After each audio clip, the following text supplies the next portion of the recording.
Guys তোমরা সবাই দেখতেই পাচ্ছ আমার গ্রুপে আছে রিয়া, টিয়া এবং তার সাথে আছে প্রিয়া। মানে বুঝতেই পারতেছো আমার গ্রুপে আছে তিনটা মাইয়া। এখন তোমরা যদি এই মাইয়াগুলোকে না দেখে আমার প্রাইম লেভেলের দিকে ফলো করো তাহলে দেখতে পাবে আমার প্রাইম লেভেল হয়ে গেছে অলরেডি 8। আর তোমরা জানলে অবাক হবা, প্রাইম লেভেল 8 হওয়ার আগে যে সমস্ত মাইয়ারা আমাকে পাত্তাও দিত না, তারা এই প্রাইম লেভেল 8 হওয়ার পরে আমাকে ডুয়োর অফার করে। এখন জানি তোমরা অনেকে বিশ্বাস করবে না, তো তোমাদের বিশ্বাস করতে হবে না, তোমাদেরকে রিয়েলিটি প্রুফ দিয়ে দিচ্ছি আমি। তো আপুরা, আপনারা কি কেউ আমার ডুও পার্টনার হইবেন? হাসান ভাইয়া, আমার অনেক দিনের ইচ্ছা প্রাইম লেভেল 8 এর সাথে ডুও বানাবো। প্লিজ ভাইয়া আমাকে বানান। না ভাইয়া, আপনি আমাকে ডুও বানান।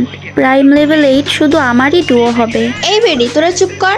হাসান ভাই শুধু আমার ডুও হবে, কারণ তার ডুও পার্টনার হওয়ার যোগ্য শুধু আমি। কি ভাইয়া, দেখছো তো প্রাইম লেভেল 8 এর পাওয়ার? তো তোমরা যদি কেউ আমার মতো প্রাইম লেভেল 8 করে ডুও পার্টনার বানাতে চাও, তোমাদের জন্য আছে আমাদের ইউএমপি টপ আপ। তোমরা যারা বিশ্বস্তের সাথে খুবই কম রেটে ডায়মন্ড নিতে চাও, তোমাদের জন্য আছে ইউএমপি টপ আপ। ফার্স্টে তোমরা চলে যাবে ক্রোম ব্রাউজারে এন্ড ওখানে সার্চ করবা ইউএমপি টপ আপ। এরপর ওয়েবসাইটে প্রবেশ করার পর উপরে ডান পাশে চাপ দিয়ে একটা অ্যাকাউন্ট লগইন করে নিবা। এরপর তোমরা দেখতেই পাচ্ছ এখানে খুবই কম রেটে কিন্তু ডায়মন্ড দেওয়া হয়। তোমরা কিন্তু এই ওয়েবসাইট থেকে খুবই কম রেটে ডায়মন্ড নিতে পারবা। এরপরও যদি বুঝতে প্রবলেম হয় তাহলে কিন্তু উপরে কিছু থাম্বনেল দেওয়া আছে, থাম্বনেলগুলোতে চাপ দিলে তোমাদের সামনে একটা ভিডিও প্লে হবে। সেই ভিডিও দেখলে কিন্তু তোমরা ইজিলি ডায়মন্ড টপ আপ করা শিখে যেতে পারবা। তো আর দেরি কিসের, এখনই চলে যাও ক্রোম ব্রাউজারে আর সার্চ করো ইউএমপি টপ আপ। ওইখান থেকে গিয়ে এখনই প্রাইম লেভেল 8 করে ফেলো। এরপরে দেখবা তোমার কাউকে বলতে হবে না আপু আমাকে ডুও বানান। দেখবা তোমাকে মাইয়ারা এসে বলবে ভাইয়া প্লিজ আমাকে ডুও বানান। তো এখনই যাও আর প্রাইম লেভেল 8 করে ফেলো আর প্রত্যেকদিন নতুন নতুন মাইয়া পটাও।